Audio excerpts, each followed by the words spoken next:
Hello and welcome back for chapters 99 to 106. Part 8. The 5th grade nature retreat. Every year in the spring, the 5th graders of Beecher Prep go away for 3 days and 2 nights to a place called the Broadwood Nature Reserve in Pennsylvania. It's a 4-hour bus drive away. The kids sleep in cabins with bunk beds. There are campfires and s'mores and long walks through the woods. The teachers have been prepping us about this all year long, so all the kids in the grade are excited about it, except for me. And it's not even that I'm not excited, because I kind of am. It's just that I've never slept away from home before, and I'm kind of nervous. Most kids have had sleepovers by the time they're my age. A lot of kids have gone to sleepaway camps or stayed with their grandparents or whatever. Not me. Not unless you include hospital stays, but even then, Mom or Dad always stayed with me overnight. But I never slept over Tata and Papa's house, or Aunt Kate and Uncle Poe's house. When I was really little, that was mainly because there were too many medical issues, like my track tube needing to be cleared every hour, or reinserting my feeding tube if it got detached. But when I got bigger, I just never felt like sleeping anywhere else. There was one time when I half slept over Christopher's house. We were about 8 and we were still best friends. Our family had gone for a visit to his house and me and Christopher were having such a great time playing Lego Star Wars that I didn't want to leave when it was time to go. We were like, please, please, please, can we have a sleepover? So our parents said yes and Mom and Dad and Via drove home. And me and Christopher stayed up till midnight playing until Lisa, his mom, said, okay guys, time to go to bed. Well, that's when I kind of panicked a bit. Lisa tried to help me go to sleep, but I just started crying that I wanted to go home. So at 1 a.m, Lisa called Mom and Dad drove all the way back out to Bridgeport to pick me up. We didn't get home until 3 a.m. So my one and only sleepover, up until now, was pretty much a disaster, which is why I'm a little nervous about the nature retreat. On the other hand, I'm really excited. Known for. I asked Mom to buy me a new rolling duffel bag because my old one had Star Wars stuff on it, and there was no way I was going to take that to the 5th grade nature retreat. As much as I love Star Wars, I don't want that to be what I'm known for. Everyone's known for something in middle school, like Reed is known for being really into marine life and the oceans and things like that. And Amos is known for being a really good baseball player. And Charlotte is known for having been in a TV commercial when she was 6. And Jimena's known for being really smart. My point is that in middle school, you kind of get known for what you're into, and you have to be careful about stuff like that. Like Max G and Max W will never live down their Dungeons and Dragons obsession. So I was actually trying to ease out of the whole Star Wars thing a bit. I mean, it'll always be special to me, like it is with the doctor who put in my hearing aids. It's just not the thing I wanted to be known for in middle school. I'm not sure what I want to be known for. But it's not that. That's not exactly true.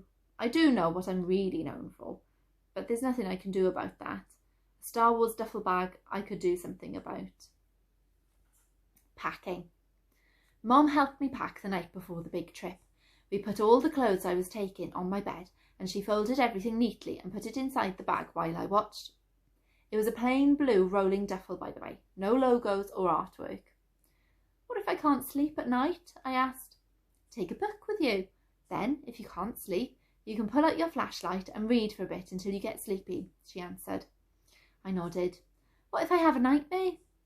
Your teachers will be there, sweetie, she said, and Jack, and your friends. I can bring Babu, I said. That was my favourite stuffed animal when I was little. A small black bee with a soft black nose.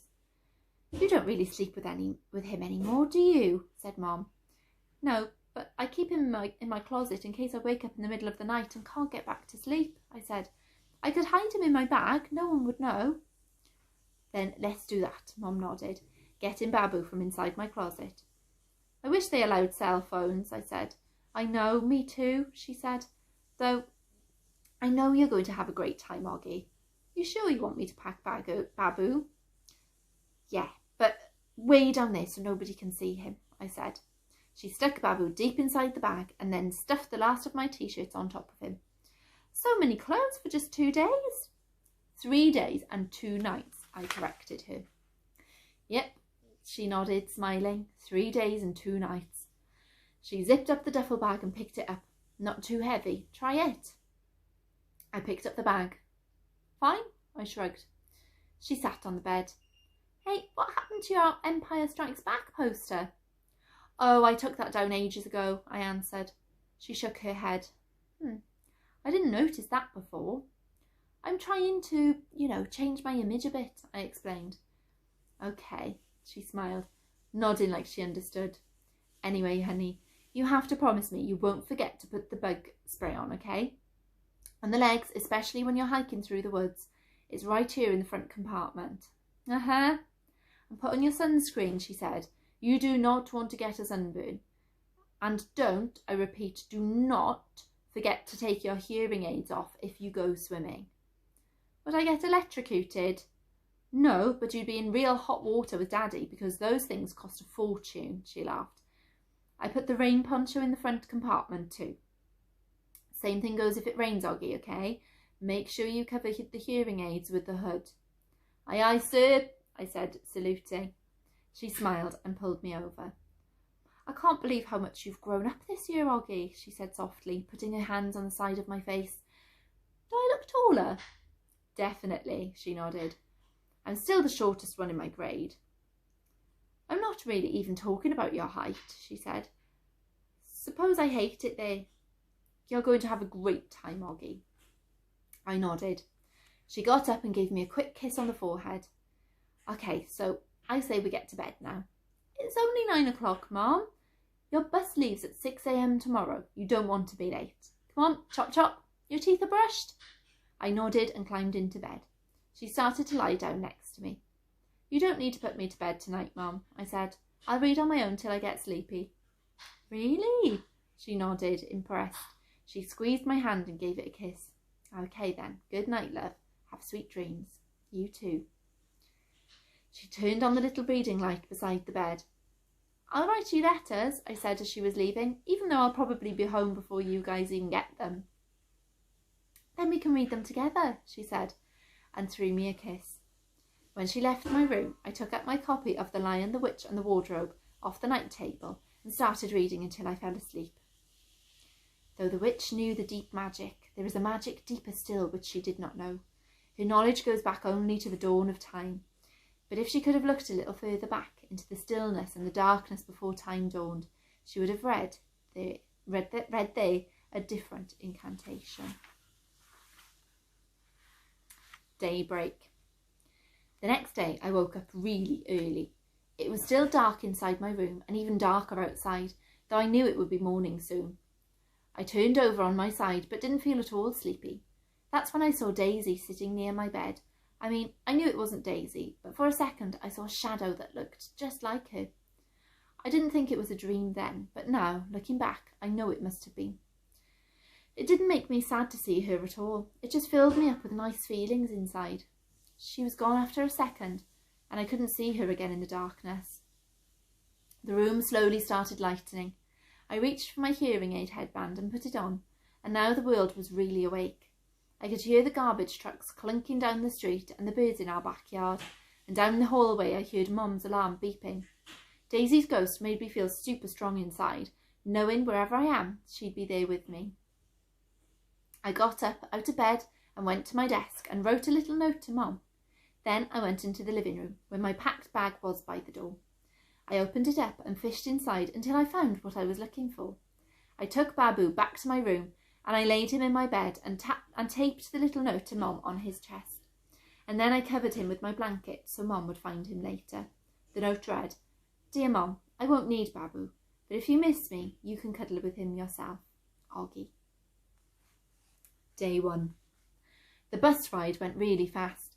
I sat by the window and Jack was next to me in the aisle seat. Summer and Maya were in front of us. Everyone was in a good mood, kind of loud, laughing a lot.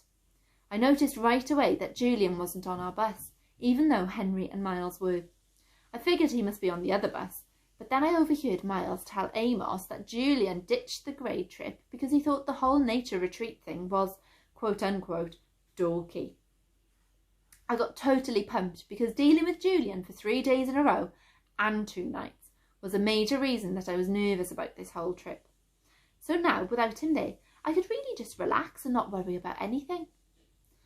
We got to the nature reserve at around noon. The first thing we did was put our stuff down in the cabins. There were 3 bunk beds to every room. So me and Jack did a rock, paper, scissors for the top bunk, and I won. Woohoo! And the other guys in the room were Reed and Tristan and Pablo and Nino.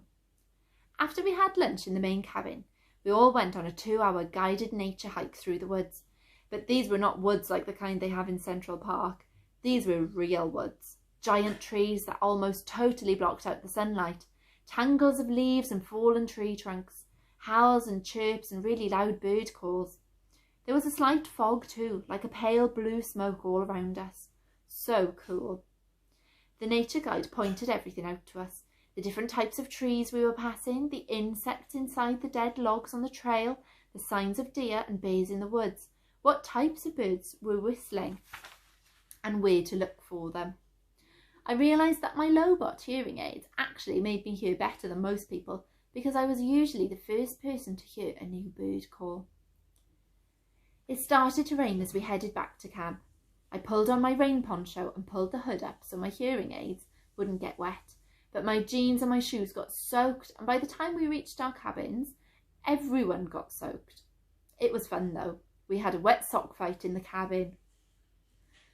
Since it rained for the rest of the day, we spent most of the afternoon goofing off in the rec room. They had a ping pong table and old style arcade games like Pac-Man and Missile Command that we played until dinner time. Luckily by then it had stopped raining, so we got to have a real campfire cookout.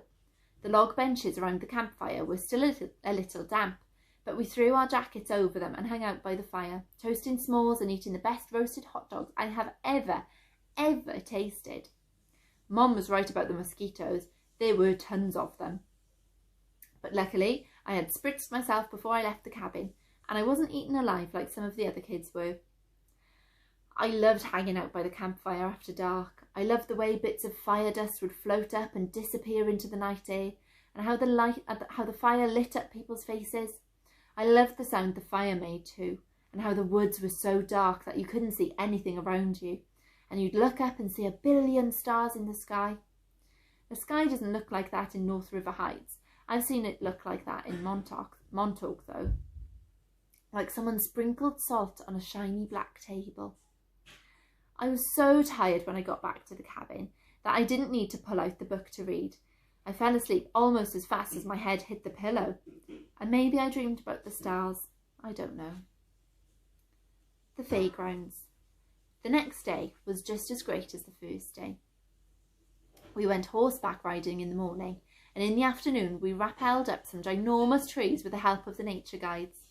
By the time we got back to the cabins for dinner, we were all really tired again. After dinner, they told us we had an hour to rest, and then we were going to take a 15-minute bus ride to the fairgrounds for an outdoor movie night. I hadn't had the chance to write a letter to Mom and Dad and Via yet, so I wrote one telling them all about the stuff we did that day and the day before. I pictured myself reading it to them out loud when I got back, since there was just no way the letter would get home before I did. When we got to the fairgrounds, the sun was just starting to set. It was about 7:30. The shadows were really long on the grass, and the clouds were pink and orange. It looked like someone had taken sidewalk chalk and smudged the colours across the sky with their fingers. It's not that I haven't seen nice sunsets before in the city, because I have, slivers of sunsets between buildings, but I wasn't used to seeing so much sky in every direction. Out here in the fairgrounds, I could understand why ancient people used to think the world was flat and the sky was a dome that closed in on top of it. That's what it looked like from the fairgrounds, in the middle of the huge open field. Because we were the first school to arrive, we got to run around the field all we wanted until the teachers told us it was time to lay out our sleeping bags on the ground and get good viewing seats. We unzipped our bags and laid them down, like picnic blankets on the grass in front of the giant movie screen in the middle of the field. Then we went to the row of food trucks parked at the edge of the field to load up on snacks and sodas and stuff like that. There were concession stands there too, like at a farmer's market, selling roasted peanuts and cotton candy. and up a little further was a short row of carnival-type stalls, the kind where you can win a stuffed animal if you throw a baseball into a basket. Jack and I both tried and failed to win anything, but we heard Amos won a yellow hippo and gave it to Jimena. That was the big gossip when we went around, the jock and the brainiac. From the food trucks, you could see the corn stalks in the back of the movie screen. They covered about a third of the entire field. The rest of the field was completely surrounded by woods. As the sun sank lower in the sky, the tall trees at the entrance to the woods looked dark blue. By the time the other school buses pulled into the parking lots, we were back in our spots on the sleeping bags, right smack in front of the screen, the best seats in the whole field. Everyone was passing around snacks and having a great time. Me and Jack and Summer and Reed and Maya played Pictionary. We could hear the sounds of the other schools arriving, the loud laughing and talking of kids coming out on the fields on both sides of us, but we couldn't really see them. Though the sky was still light, the sun had gone down completely, and everything on the ground had turned deep purple. The clouds were shadows now. We had trouble even seeing the Pictionary cards in front of us. Just then, without any announcement, all the lights at the ends of the fields went on at once. They were like big, bright stadium lights. I thought of that scene in Close Encounters, when the alien ship lands and they're playing that music. Do da do da do. Oh, I can't remember what it goes like. Everyone in the field started applauding and cheering like something great had just happened. Be kind to nature. An announcement came over the huge speakers next to the stadium lights. Welcome everyone. Welcome to the 23rd annual Big Movie Night at the Broadwood Nature Reserve. Welcome teachers and students from MS342, the William Heath School. The big cheer went up on the left side of the field. Welcome teachers and students from Glover Academy. Another cheer went up, this time from the right side of the field. And welcome teachers and students from the Beecher Prep School. Our whole group cheered as loudly as we could.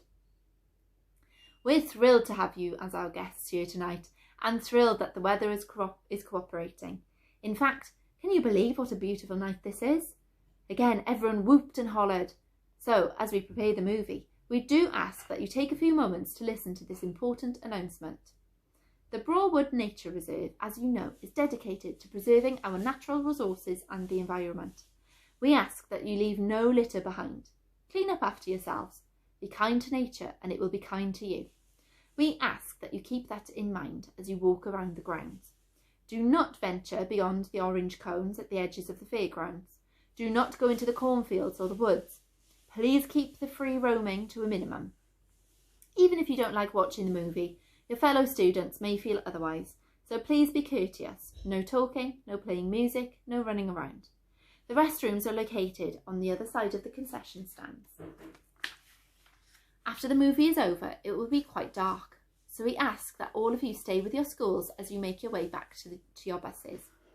Teachers, there's usually at least one lost party on big movie nights at Broadwood, so don't let it happen to you. Tonight's movie presentation will be The Sound of Music.